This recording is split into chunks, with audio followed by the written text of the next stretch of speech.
వెళ్ళట్లేదు. ఆ దేశానికి రాజు సౌలు యుద్ధం చేయాల్సిన అతను ముందుకు వెళ్ళట్లేదు. బలమైన సైన్యం ఉన్నారు, వాళ్ళు ముందుకు వెళ్ళట్లేదు. కానీ బాలుడైన దావీదు మాత్రము రోషము పూనుకున్నాడు.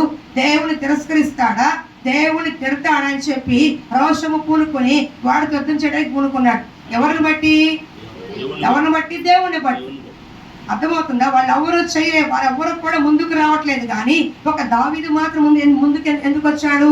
వాళ్ళెవరికి లేని ధైర్యము దావీదుకి ఎందుకు ఉంది? వాళ్ళెవరు చెయ్యలేని ఆ ఒక పరాక్రమ కార్యాన్ని దావీదు ఎలా చేశాడు? ఒక బాలుడైన దావీదు ఎలా చేయగలిగాడు? అర్థమవుతుందా? దేవుని బట్టి. వాళ్ళకి దేవుడు ఉన్నాడుగా, ఇశ్రాయేలు ప్రజలు దేవుని ప్రజలేగా, సౌలు కూడా రాజేగా, దేవుడు చేసిన మనిషిగా, దేవుడు ప్రార్థించేవాడే కదా. మరి ఆ దేవుని ప్రజల వరకే లేని ధైర్యము ఒక పొట్టోడైన దావీదుకి ఎందుకు వచ్చింది? ఎందుకు వచ్చిందో చెప్తాను. అర్థమవుతుందా? ఒక సమస్యను జయించాలంటే, ఒక సమస్య అంత తీవ్రంగా భయపడకుండా ముందుకు ఎదుర్కోవాలంటే, మన పక్షాన దేవుడే నిలబడి యుద్ధము చేయాలంటే, నీ శత్రు కార్యానికి అప్పగించాలంటే, నీ శత్రు తరిమి కొట్టాలంటే, నీ శత్రువును లేకుండా చేయాలంటే, దావీదు చేసిన కార్యాలు చేసినప్పుడు నీ పక్షాన నా పక్షాన యుద్ధము జరిగించి, ఇది నీ దేవుడు చేసిన కార్యము, అన్య జనులు సైతము శత్రువులు సైతము ఇగో మీరు నమ్ముకున్న దేవుడు, నువ్వు విశ్వసించే దేవుడు మీ పట్ల కార్యము చేశాడని వాళ్ళందరూ కూడా చెప్పుకునే ఒక సాక్ష్యంగా మన జీవితం ఉంచుతాడు దేవుడు. ఎప్పుడు? దావీదు లాగా ఉన్నప్పుడు. ఇశ్రాయేలు ప్రజలు దేవుడు ప్రజలే, సౌలు కూడా దేవుడు పెట్టే, కానీ వాళ్ళెవరికి కూడా ముందుకు రావడానికి ధైర్యం చాలా.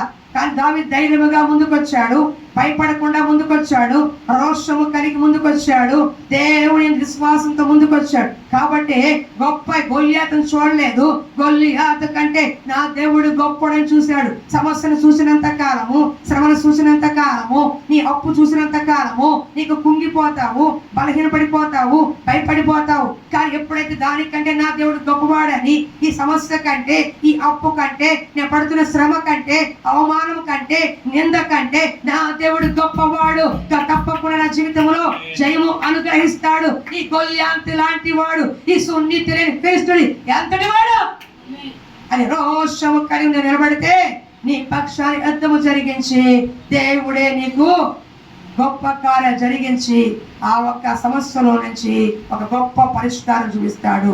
నీ పక్షాన శత్రువుల కార్యాలన్నింటినీ కూడా చెదరగొడతాడు. హల్లెలూయా, హల్లెలూయా. తమ్ముడు ఆపై